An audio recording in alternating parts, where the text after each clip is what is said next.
On doit s'assurer d'oxygéner son corps complètement. D'être comme une de ces étoiles qui s'éteignent parmi tant d'autres. Peur que le monde parle des petites sandwichs par faute d'autres conversations à tes funérailles. Du bout des orteils jusqu'au bout des doigts. Tu te poses trop de questions.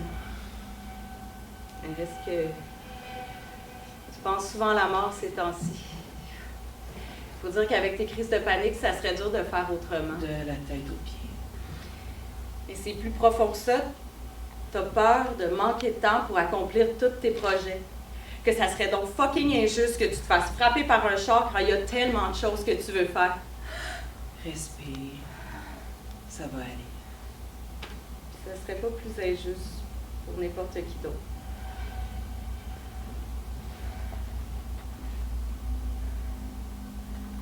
Première crise de panique. Juin passé. En plein milieu de la nuit, vers 2h30 du matin. C'était pas dans le métro. Tu t'es levé sec du lit. Juste d'un bond. D'endormi profondément sur tes pieds en moins de 3 secondes flotte avec la certitude d'être en train de mourir. Puis là, les sueurs, le cœur qui se peut plus. Sortez-moi de là. Ce que tu te souviens surtout, c'est l'envie de courir. Toi qui cours pas d'habitude. Toi qui as faké tellement de maladies pour te sortir des cours de gym. Mais là, c'est tout ce que tu voulais. Courir. Courir de loin. Aller te cacher. Jamais revenir. Aller te cacher dans le vide. Respire, ça Ok, va là, aller. c'est toi, Christ, t'as tant peur de quoi de même? Une grande respiration. Tu mets la main sur le ventre. Vous avez fini par appeler l'ambulance parce que qui se réveille de même en plein milieu de la nuit puis que c'est normal? Peu importe ce que normal peut bien vouloir dire. T'as fait ton premier tour d'ambulance avec un ambulancier qui avait bien l'air de savoir que c'était dans ta tête. T'es arrivé à l'hôpital puis t'as attendu. Puis attendu. Seul. Puis t'as passé plein de tests. Mais c'était pas ton cœur. Ton cœur était parfait. Ton sang aussi. Tu criais à la place. Des fois, tu sais, tu peux crier, ça... On dirait que des fois, ça fonctionne mieux. Mais c'est normal de trop penser parfois. Oui, tu penses définitivement trop, beaucoup trop. À vrai dire, les palpitations que tu sentais pourtant en crise, ça n'existait même pas. C'est normal d'être effrayé. Normal d'avoir peur d'une vie juste correcte. Juste beige. Avoir l'impression d'avoir tout manqué, d'avoir passé à côté. Ouais, Ouais, il semble que ça serait ton genre, ça, de tout manquer, de passer à côté. Sauf qu'à chaque fois que tu t'endormais sur un banc d'hôpital, tu te réveillais en sursaut. Respire. Respire, ça va aller.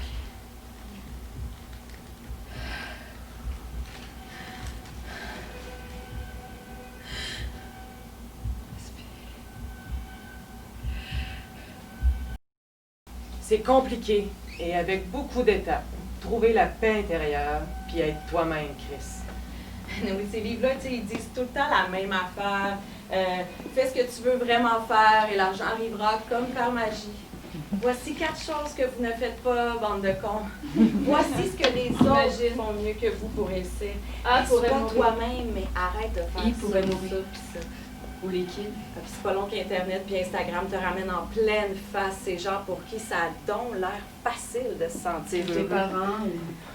Ces gens heureux en faisant des pauses de yoga impossible devant un coucher de Soudainement. soleil sur une plage. Des gens heureux avec leurs photos en noir et blanc nostalgiques là, sur le bord de l'eau avec le hashtag Bless. Ces gens heureux en surf. Il y a vraiment beaucoup de plages sur Instagram. La plage, c'est peut-être ça la clé du bonheur.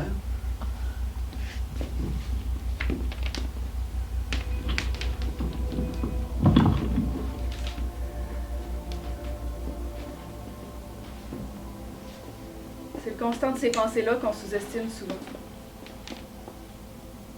Pour trop de gens, une crise de panique, d'anxiété, c'est quelqu'un qui capote, qui lance toutes ses dans les airs, qui souffle dans un petit sac de papier brun, puis qui crie au secours du plus profond de ses tripes. Parce que je suis folle.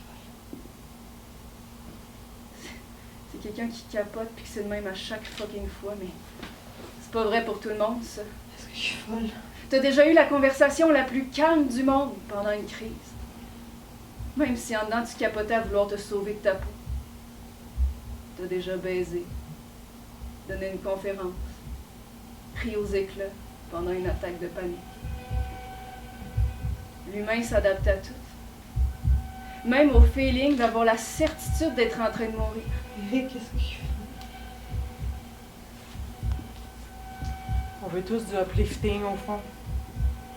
Du beau. Du beau dans notre petite vie.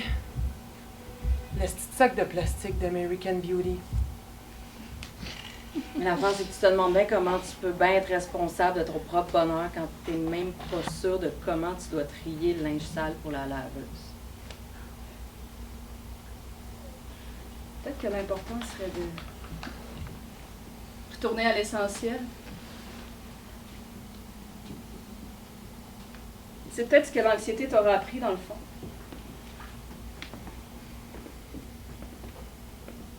Quand tu commences à avoir peur de tout, à douter de trop, à pas être sûr que tu vas être capable de toffer cette journée qui semble trop lourde pour tes épaules, t'as pas le choix de revenir à base. À ce qui importe. Puis si Ginette le dit, tu sais.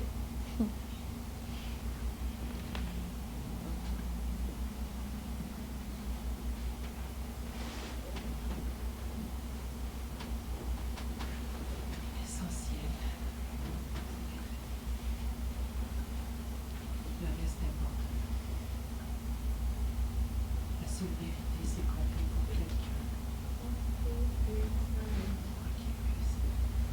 Et entrer dans son cœur, et n'en sortir jamais.